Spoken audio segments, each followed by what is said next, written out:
Halo, Assalamualaikum warahmatullahi wabarakatuh. Selamat malam pemirsa. Saya Bunda Musni kembali hadir menjumpai Anda di Nuansa Lombok untuk edisi kali ini, tepatnya di edisi 19 Juli 2016. Beragam informasi-informasi menarik akan terus kami hadirkan untuk Anda. Di antaranya adalah terkait dengan proyek irigasi yang ternyata belum ditender, diikuti dengan beragam informasi-informasi lain. Inilah Nuansa Lombok Malam selengkapnya.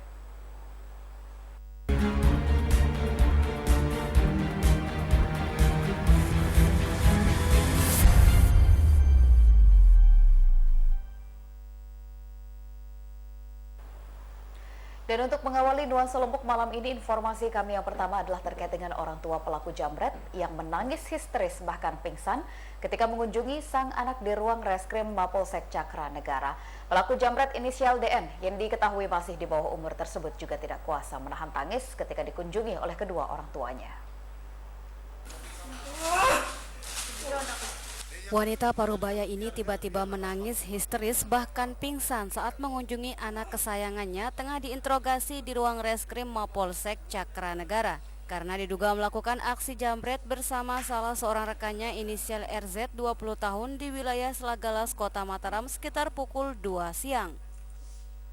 Saat sadar pun kedua wanita ini tetap setia mendampingi bahkan memeluk sang anak kesayangan meskipun sang anak harus tersangkut kasus hukum.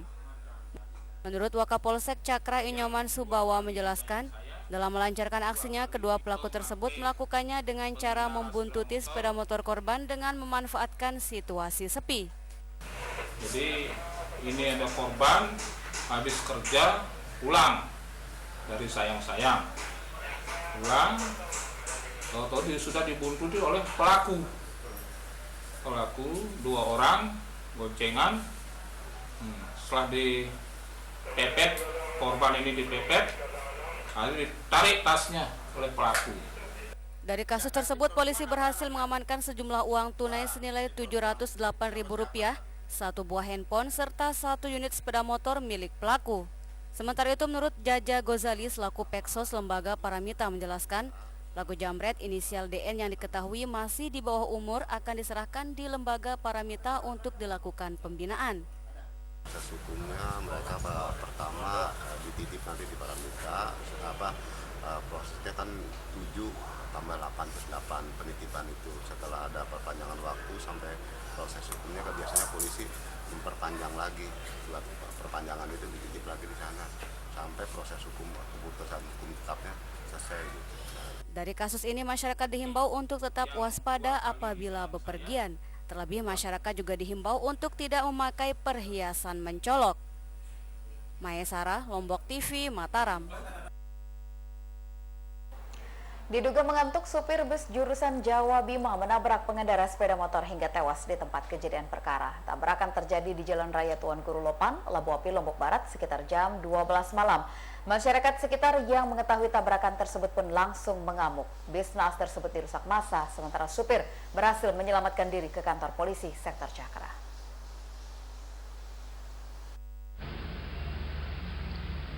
Inilah bus Tiara Mas jurusan Jawa Bima yang sempat dirusak warga karena terlibat tabrakan maut di Jalan Tuan Guru Lopan, Labu Api, Lombok Barat.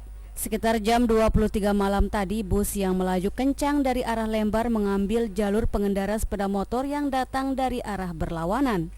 Tabrakan bus dengan sepeda motor metik yang dikendarai oleh Murah, pria asal Jembatan Kembar, Lembar, tidak dapat dihindarkan. Pengendara sepeda motor tewas di tempat setelah terseret badan bus hingga 25 meter. Kasat Lantas Polres Lombok Barat yang dikonfirmasi membenarkan jika saat ini pihaknya telah mengamankan supir bus.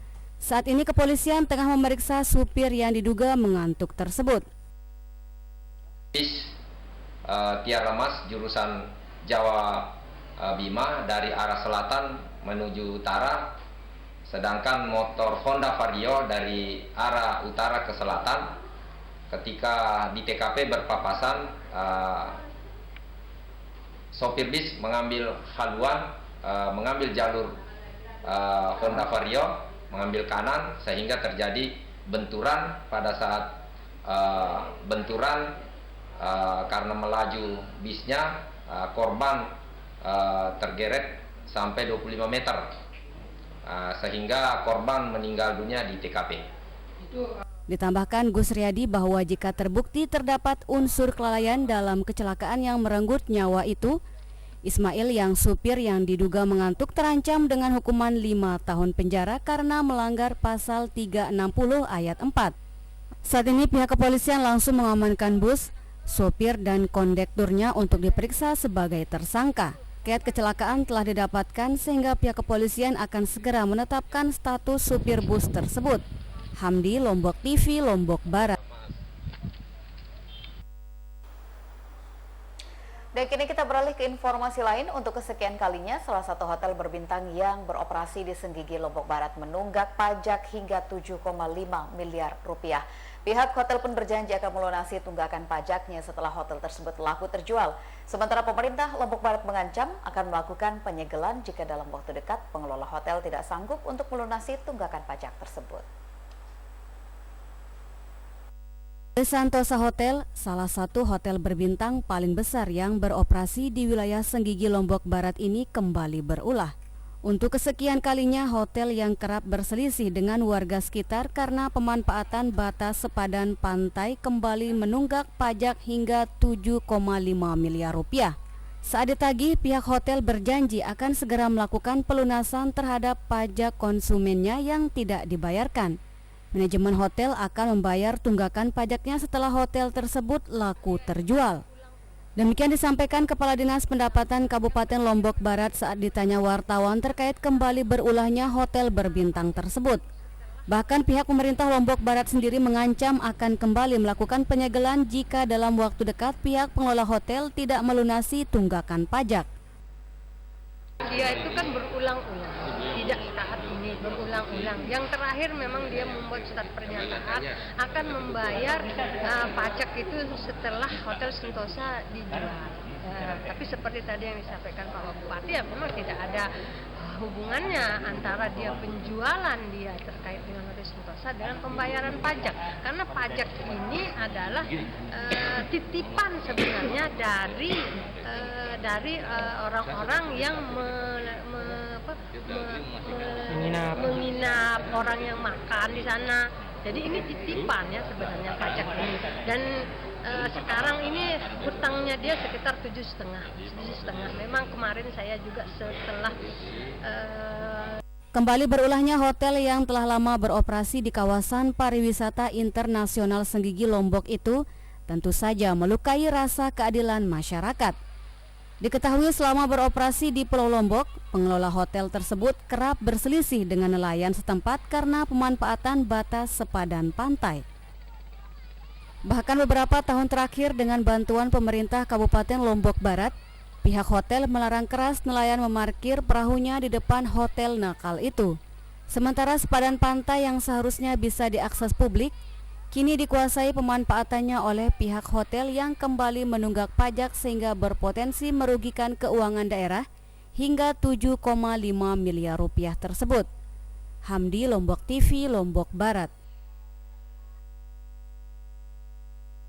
Proyek perbaikan irigasi senilai lebih dari 7 miliar hingga saat ini ternyata belum juga terrealisasi akibat belum ditender, di mana Dinas Pekerjaan Umum Kota Mataram menyebutkan jika salah satu alasan lambannya proses penyusunan dokumen lelang proyek adalah akibat konsentrasi SKPD-nya yang terpecah, seiring banyaknya agenda nasional yang digelar di Kota Mataram.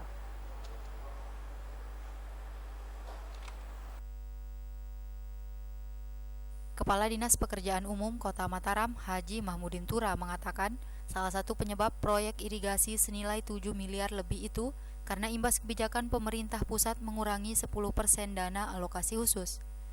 Sehingga dengan adanya kebijakan tersebut, maka pihaknya pun terpaksa melakukan penyesuaian terhadap desain rencana proyek maupun nilai proyek irigasi yang akan ditender. Akan tetapi ada kendala lain yang dihadapi pihaknya saat melakukan proses penyesuaian dokumen lelang proyek, yakni terpecahnya konsentrasi pihaknya oleh padatnya kegiatan nasional yang digelar di Mataram, seperti Hari Anak Nasional dan MTQ Nasional, di mana dalam mempersiapkan agenda nasional itu, seluruh sumber daya yang mereka miliki setiap hari diterjunkan ke lapangan, guna memastikan tidak ada hal-hal yang bisa mengganggu kelancaran kegiatan nasional tersebut. Padahal jumlah SDM yang mereka miliki terbilang sangat terbatas.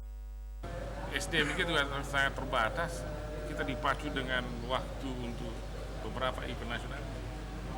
Ya, terutama apa namanya tenaga pengairan. Boleh dikata pengairan Bina Marga ini semua turun ke lapangan ini, semua turun ke lapangan. Mulai dari Kabit sampai Kasih harus turun ke lapangan. Memantau. Kalau tidak turun begitu, apa namanya optimalisasi pekerjaan dari pasukan ini tidak. Artinya konsentrasinya terpecah juga nih dengan terpecah dengan ada kegiatan nasional ini. Meski demikian, lanjut Mahmudin, pihaknya telah menargetkan agar proyek irigasi yang berjumlah 12 paket itu sudah bisa ditender pada akhir bulan Juli ini. Sehingga jika pada akhir Juli ini belasan paket proyek irigasi itu sudah ditender, maka ditargetkan pada pertengahan September proses pengerjaannya sudah bisa dimulai. Dengan harapan pada pertengahan Desember 2016 ini seluruh proyek perbaikan irigasi itu tuntas dikerjakan. Untuk sekedar informasi, proyek perbaikan saluran irigasi ini awalnya bernilai 10,3 miliar rupiah. Namun setelah dana alokasi khusus dikurangi 10%, nilai proyek berkurang menjadi 7 miliar lebih dan terbagi menjadi 12 paket pengerjaan. Selain itu, untuk memperlancar irigasi pertanian, 12 paket irigasi yang sebagian besar berada di wilayah selatan itu juga bertujuan agar dapat mengurangi dampak banjir saat musim penghujan.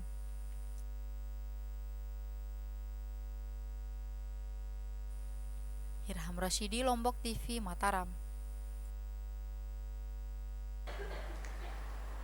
Ya, pemirsa, melanjutkan Nuansa Lombok untuk edisi malam ini. Informasi kami berikutnya adalah terkait dengan pemerintah Kota Mataram yang menghimbau seluruh aparatur sipil negara di Kota Mataram untuk tertib membayar pajak bumi dan juga bangunan. Pemerintah Kota Mataram tidak segan-segan melayangkan teguran serta melaporkan nama-nama aparatur sipil negara yang tidak bisa menjadi teladan yang baik tentunya bagi masyarakat dalam hal tertib membayar PBB kepada kepala daerah.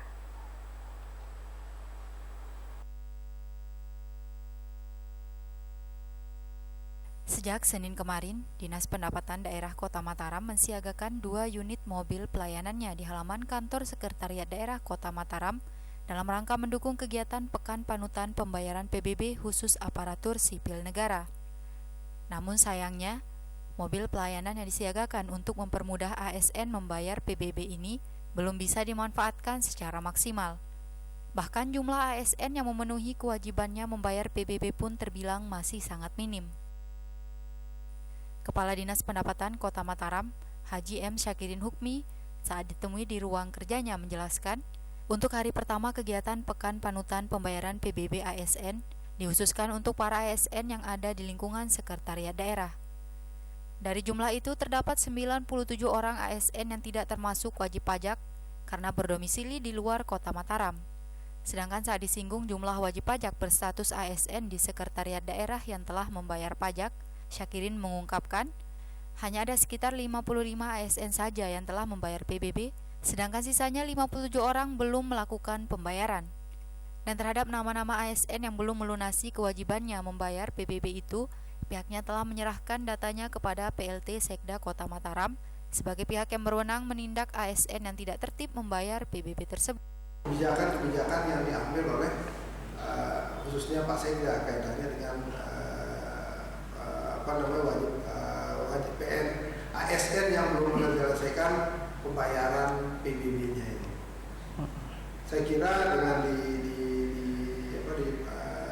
disampaikan bahwa nama-namanya belum membayar ini, otomatis dia akan tergerak gitu untuk segera melakukan pembayaran PBB.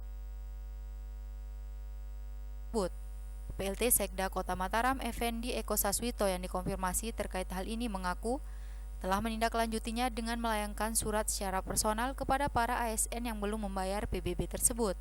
Dalam surat itu pihaknya menghimbau kepada ASN agar segera membayar PBB sebelum kegiatan Pekan Panutan Pembayaran PBB ASN berakhir. Sebab jika tidak, maka pihaknya pun tak segan-segan melayangkan teguran dan melayangkan surat panggilan kepada ASN yang tidak bisa menjadi teladan dalam hal tertib membayar PBB itu. Selain itu, pihaknya juga berwacana akan melaporkan nama-nama ASN yang tidak taat membayar PBB tersebut. Makanya kita sebagai bahan pertimbangan lah untuk kita laporkan ke Pak Wali Kota hasilnya. Jelas kita akan lapor ke Pak Wali Kota hasilnya, kemudian nanti kita minta arahan Pak Wali. apakah itu masuk dalam penilaian kinerja? Makanya nanti sangat tergantung setelah kita lapor sama Pak Wali. Untuk sekedar informasi, Pekan Panutan Pembayaran PBB khusus bagi PNS ini menjadi bagian dari upaya Dinas Pendapatan dalam mengejar target penerimaan dari PBB yang pada APBD Kota Mataram tahun 2016 ini, penerimaan dari PBB ditargetkan sebesar 19 miliar rupiah. Dan jumlah target tersebut diperkirakan akan bertambah menyusul adanya rencana Dinas Pendapatan untuk mengusulkan kenaikan target dari 19 miliar menjadi 23 miliar pada APBD perubahan tahun ini. Irham Rosyidi, Lombok TV, Mataram. Sesaat lagi Nuansa Lombok masih akan kembali untuk Anda, tentunya dengan menghadirkan informasi-informasi terkini, diantaranya adalah terkait dengan sekolah yang menerapkan MOS bebas dari perpeloncoan. Nantikan informasi selengkapnya sesaat lagi.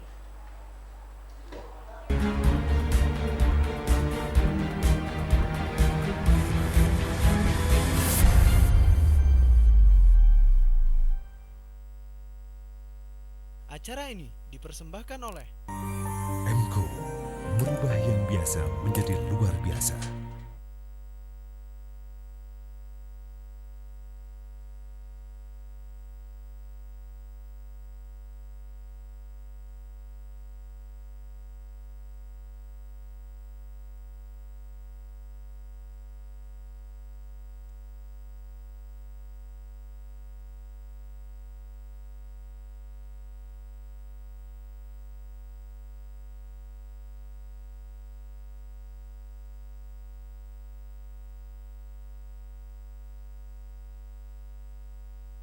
Acara ini dipersembahkan oleh MCO, merubah yang biasa menjadi luar biasa.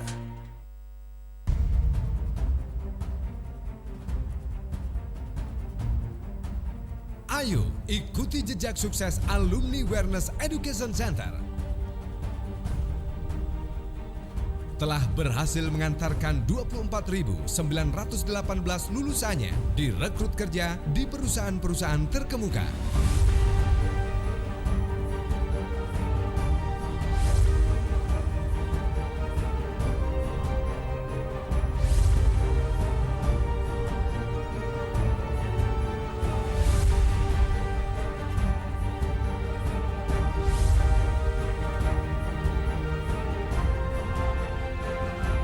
Dijamin kerja 100%.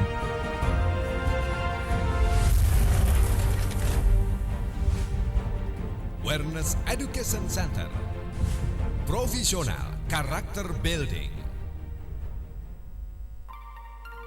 Selamat datang di dunia warna MCO.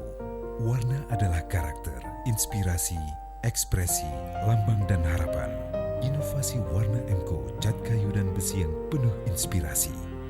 Semangat dan keberanian warna merah cabai adalah inspirasi gairah kebahagiaan dan kegembiraan sesuai dengan kepribadian Anda. MCO, merubah yang biasa menjadi luar biasa.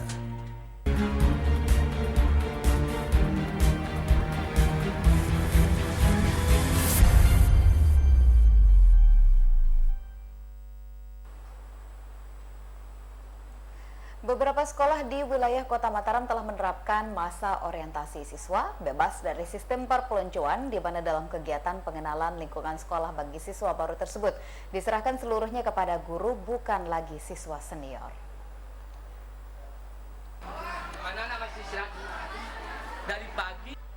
Berbeda dari tahun sebelumnya, pelaksanaan masa orientasi siswa pada tahun ini di sejumlah sekolah bebas dari sistem perpeloncoan. Hal ini sesuai dengan surat edaran dari Kementerian Pendidikan dan Kebudayaan RI terhadap larangan dilakukannya perpeloncoan pada pelaksanaan MOS bagi peserta didik baru.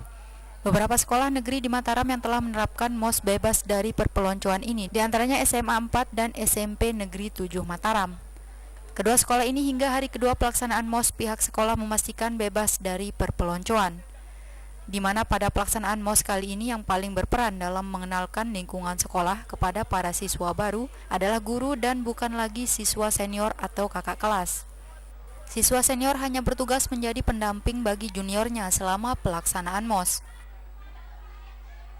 Itu masuk dari jam 7 mempersiapkan dirinya kita yang pertama itu adalah pengenalan lingkungan sekolah, yaitu mulai progres sekolah, ya, progres sekolah.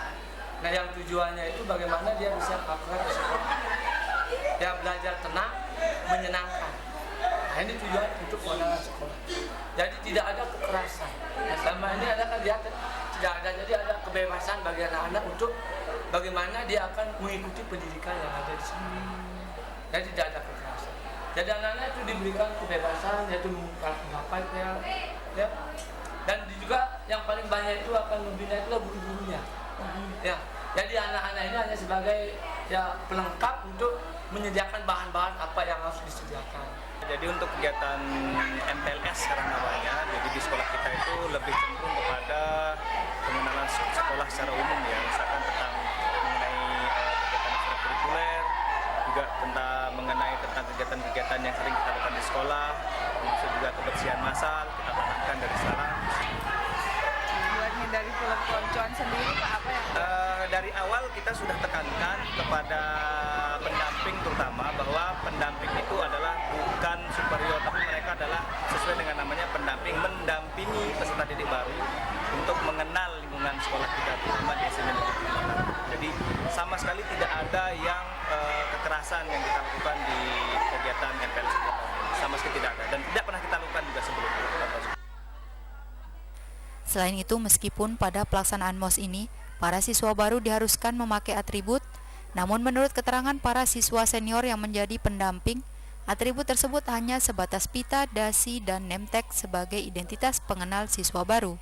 Para siswa senior yang menjadi pendamping ini diberikan arahan terlebih dahulu sebelum melakukan pendampingan terhadap para peserta didik baru itu. cuma nemtek untuk pengenalan diri aja sama apa? Untuk identitas itu sama kita untuk yang tidak terlibat cuma dua kiri kanan aja. Saya cuma membantu guru kalau ada guru kan sekarang guru yang kawasan sini. Kalau senior di sini cuma membantu. Pelaksanaan MOS kali ini akan dilaksanakan selama 3 hari mulai dari pukul 7 pagi hingga pukul 12 siang. Lulu, Lombok TV, Mataram. Wali Kota Mataram Ahyar Abduh nampaknya masih harus berpikir panjang untuk maju di Pilgub NTB 2018 mendatang. Karena selain mempertimbangkan dukungan masyarakat, ia juga masih melihat peluang dukungan partai politik. Kendati demikian, Wali Kota 2 periode tersebut tetap membuka diri untuk kemungkinan maju sebagai kandidat calon gubernur Nusa Tenggara Barat. Meski santer didengar sebagai salah satu kandidat calon gubernur NTB, Wali Kota Mataram Ahyar Abduh saat ini belum memastikan dirinya maju di Pilgub NTB 2018 mendatang. Menurutnya, keputusan untuk maju sebagai calon gubernur NTB bukanlah keputusan asal-asalan, namun membutuhkan pertimbangan yang matang. Karenanya ia tidak ingin gegabah dan terburu-buru dalam mengambil keputusan maju atau tidak. Selain harus mempertimbangkan dukungan masyarakat, peluang dukungan partai politik, juga ungkap Wali Kota 2 periode ini juga harus diperhitungkan bila ingin maju sebagai calon gubernur NTB. Namun demikian, Ahyar Abduh sebagai salah satu politisi gaek di NTB masih membuka diri untuk kemungkinan akan maju sebagai kandidat calon gubernur NTB. Sebagai seorang yang berada dalam dunia politik seperti itu kan saya juga merespon gitu kan.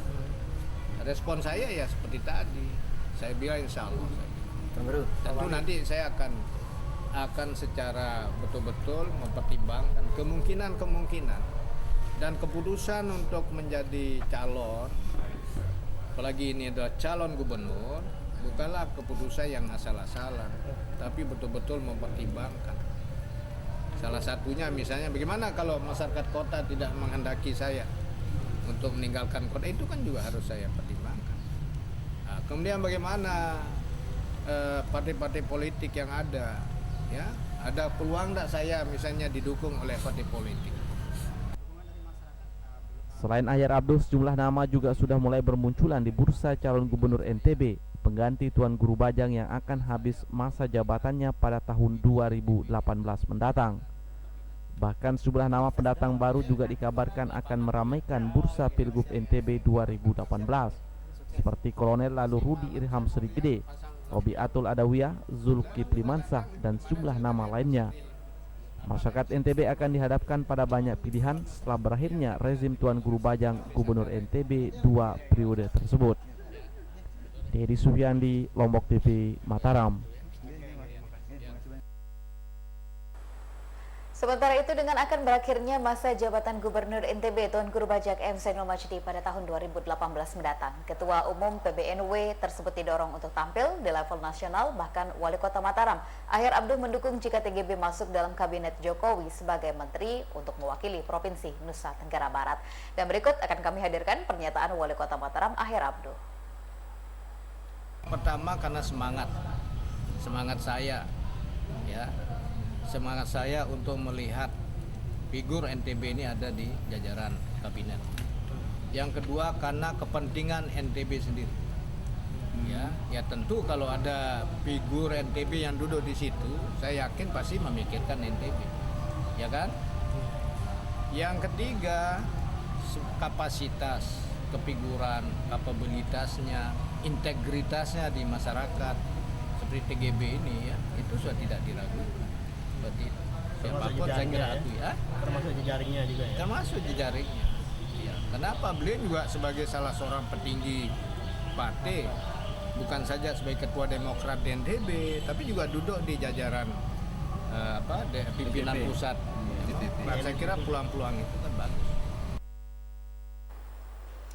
Beralih kita ke informasi lain, selain untuk memiliki beragam tempat wisata yang menarik, Narmada ternyata memiliki salah satu tradisi unik yang masih dilestarikan hingga saat ini, di mana tradisi tersebut adalah Malean Sampi. Malean Sampi merupakan budaya agraris khas masyarakat setempat yang biasanya digelar menjelang musim tanam atau setelah musim panen, tentunya sebagai bentuk rasa syukur petani terkait dengan hasil panen padi.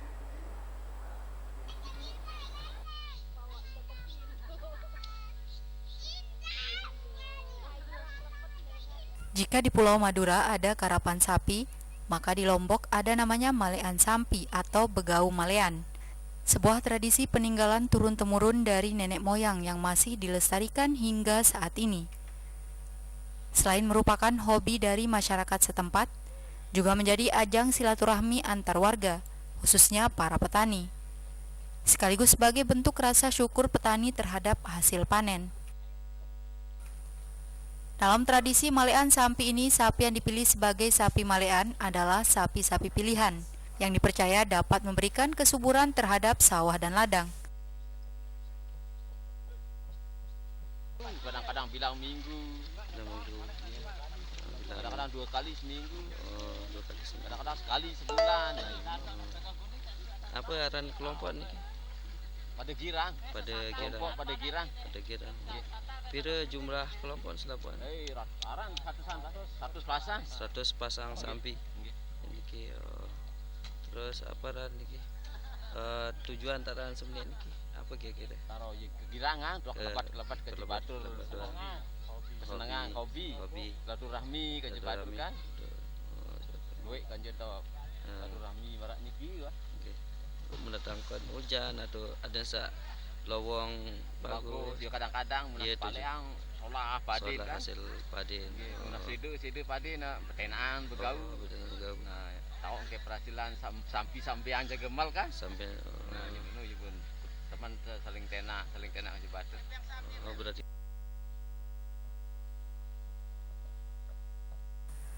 Sebelum bertanding, sapi-sapi tersebut dihias dengan menggunakan kalung besar atau disebut kerotok.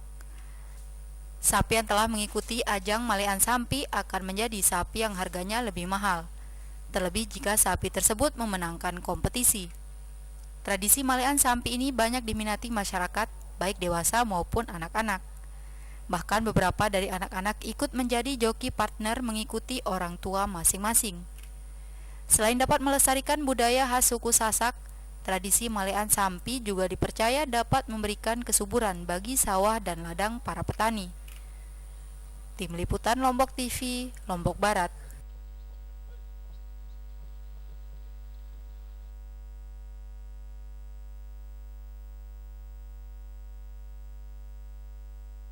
Nurul Husni pamit undur. Terima kasih telah bersama kami. Wassalamualaikum warahmatullahi wabarakatuh. Sampai jumpa.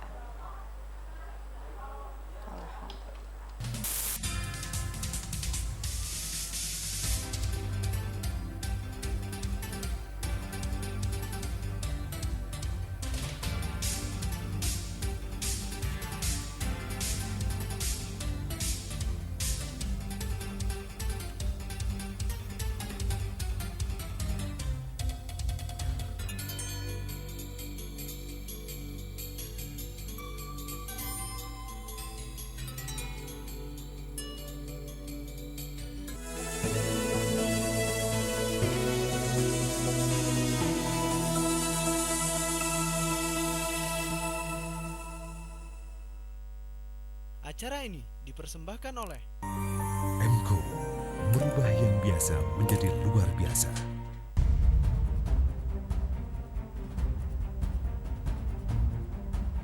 Ayo ikuti jejak sukses Alumni Wellness Education Center. Telah berhasil mengantarkan 24.918 lulusannya direkrut kerja di perusahaan-perusahaan terkemuka.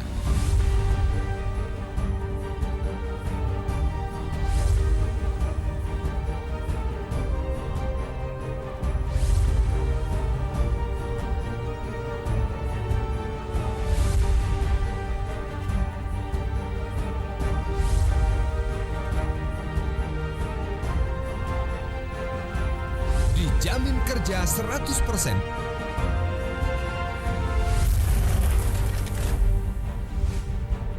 Wellness Education Center.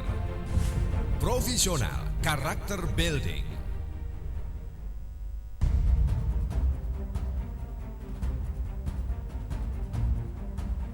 Ayo ikuti jejak sukses Alumni Wellness Education Center.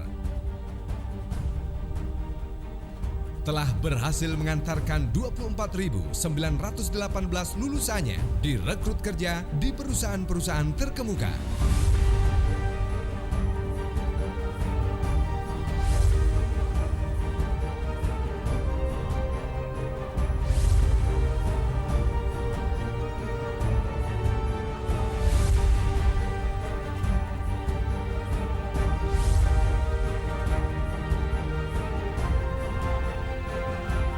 Dijamin kerja 100%.